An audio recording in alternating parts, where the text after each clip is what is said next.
Satnam. Hi everyone. So we're kind of at the other side of this new moon solar eclipse in Aries, which was quite profound. I'm sure a lot of you were feeling a little bit of the purging that kind of happens when we have these solar eclipse cosmic events. There's a sense of really letting the past stay in the past, letting the bygones be gone, and moving into this kind of new beginning energy that is what kind of Aries symbolizes, and it is also what this new moon signifies, and it also confirms what April represents, right? April represents, if you take the date and reduce it in numerology, it's 11 universal month. And it's about new beginnings. It's the double one. It's the walking through the portal of something new. One thing that I do want to share that I think it's kind of important to understand, I truly believe that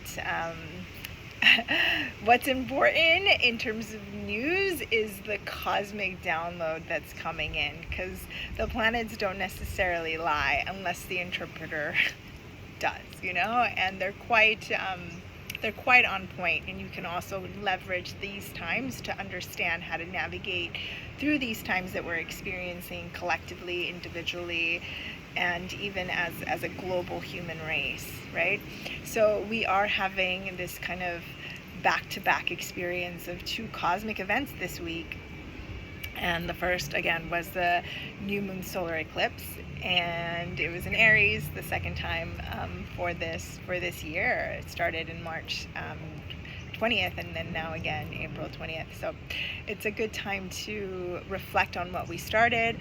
However, today for some of you, or tomorrow for some of you, we do have the sun moving into Taurus. We have the beginning of Taurus season, and we also have Mercury going into retrograde in Taurus on April 21st.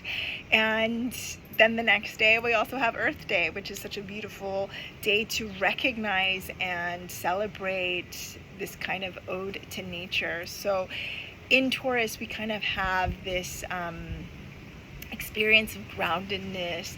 We're really kind of shifting from that fiery Aries new beginning energy into this rock steady, calm, grounded sign that is Taurus. And it's very grounded, and a lot, for some of us, I feel, maybe a lot of us, inspiration will become real for you and become real to you. You'll be able to kind of grasp reality and feel inspired by it because of its beauty and because of its natural nature that sparks and inspires and lights up that natural nature within us. So we are again in this universal 11th month, and Mercury retrogrades in Taurus, and this will kind of allow you to feel a sense of peace, a sense of calmness. I always kind of do want to kind of remind you that we do live in a polarity planet, and I want you to kind of guard against the mind if it tries to go on autopilot and figure things out. It won't be able to during this time. Mercury rules the mind, and it's retrograding, right? It's got no velocity to it. It's going backwards.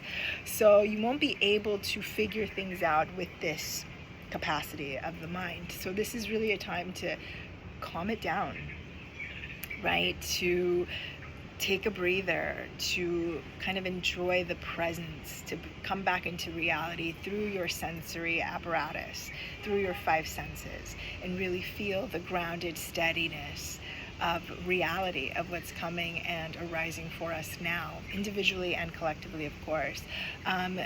Do also be ready for some unexpected shifts that really steer you towards beauty and steers you towards pleasure and sensuality because of this Taurus energy, and because it also touches certain planets, and that will really help you replenish your soul and commune with your soul and connect to that infinite part of you that is sovereign, it's royal, it's regal, it's that sense of purity, right?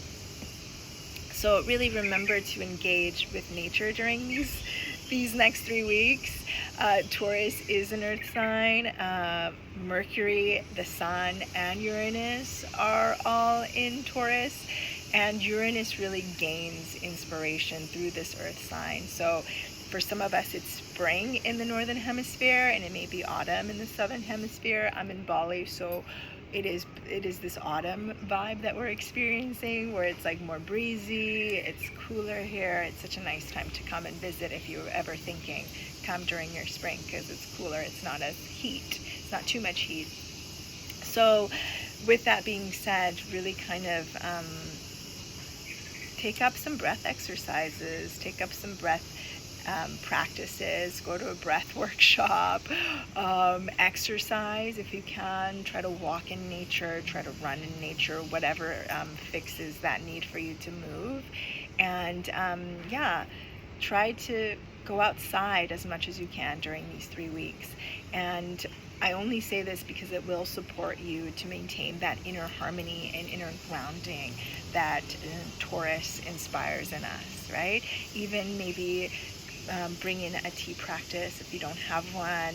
I am going to be sharing soon kind of these the way of tea in a very practical, easy way to integrate it into your life. So if you do have a tea practice, bring that on more every day during these 3 weeks. If you don't, become curious about it, because it's a really true connection to merge with nature. And for some of you that are in Bali and you're receiving this, I will be leading a group of women during the month of May for kind of the weekend of Mother's Day on May 13th to go to the tea plantation here in Bali, in Jatilui, which is such a beautiful space. I love it so much. And once a year when I do my tea offering course, we'll take the group up to the tea plantation. So it'll be a nice kind of return to nature, honoring the mother essence, the mother quality that tea has. So have a beautiful, beautiful weekend, and enjoy this time of calmness, blissful peacefulness, peace of mind, peace of heart, peace of space. When we can gather our pieces together and be in that balance of peacefulness, then we're so inspired by life. Sat Nam, and again, have a beautiful weekend.